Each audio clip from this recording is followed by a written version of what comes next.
berasal dari kata manage yang berarti mengurus, mengatur, melaksanakan, dan mengelola, yang bersinonim dengan kata to hand yang berarti mengurus, to control yang berarti memeriksa, dan to guide yang berarti memimpin. Jadi, menurut asal kata dan leksikal, kata manajemen memiliki arti sebagai pengurusan, pengendalian, memimpin, atau membimbing. Dalam pengertian manajemen terkandung dua kegiatan, yaitu pikir atau mind dan kegiatan tindak laku atau action. Manajemen pendidikan adalah manajemen yang ditetapkan dalam pengembangan pendidikan. Manajemen pendidikan lebih bersifat umum untuk semua aktivitas pendidikan pada umumnya.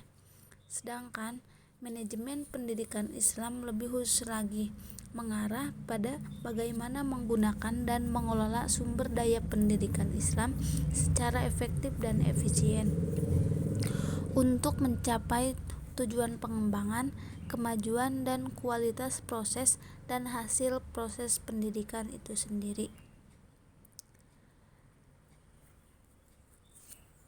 Pola lembaga pendidikan dalam bingkai Islam memberi nilai-nilai etik Quranik, hadis, makalah para sahabat, dan juga nilai-nilai sejarah Nabi Muhammad SAW dan para sahabat. Kemudian muncul beberapa definisi tentang manajemen pendidikan Islam, seperti suatu upaya yang sistematis dalam merencanakan, mengorganisasikan, memimpin, dan mengendalikan lembaga pendidikan dengan segala aspeknya untuk mencapai tujuan secara efektif dan efisien, agar seluruh komponen sistem lembaga pendidikan Islam berkembang ke arah yang lebih baik, lebih besar, dan lebih sempurna.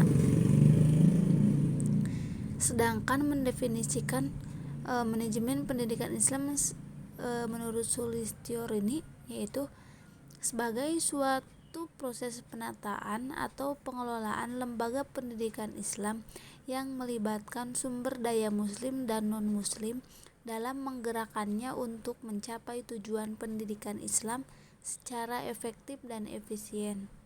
Sedangkan Mujammil Qomar mendefinisikan manajemen pendidikan Islam sebagai suatu proses pengelolaan lembaga pendidikan Islam secara islami dengan cara menyiasati sumber-sumber belajar dan hal-hal lain yang terkait untuk mencapai tujuan pendidikan Islam secara efektif dan efisien. Yang kedua, pengertian pesantren dan atau madrasah. Kata pesantren berasal dari kata santri dengan awal pendatang akhiran yang berarti tempat tinggal santri. Pesantren memiliki arti tempat orang berkumpul untuk belajar agama Islam. Banyak sekali definisi yang dikemukakan para ahli mengenai pesantren, dan disebabkan perkembangan dinamika pesantren, maka agak yakin sulit untuk mendefinisikannya. Ciri-ciri umum itu adalah pendidikan ilmu-ilmu agama Islam dan mewujudkan nilai-nilai Islam dalam kehidupan sehari-hari. Kemudian, kata madrasah berasal dari bahasa Arab yang artinya tempat belajar. Pandangan madrasah dalam bahasa Indonesia adalah sekolah, lebih dikhususkan lagi sekolah-sekolah agama Islam. Madrasah adalah lembaga pendidikan yang tumbuh setelah masjid. Salah satu faktor penyebab tumbuhnya madrasah adalah karena masjid telah penuh dengan tempat belajar, dan hal ini sangat mengganggu aktivitas ibadah sholat. Sekian dari saya, mohon maaf bila banyak kesalahan. Wassalamualaikum warahmatullahi wabarakatuh.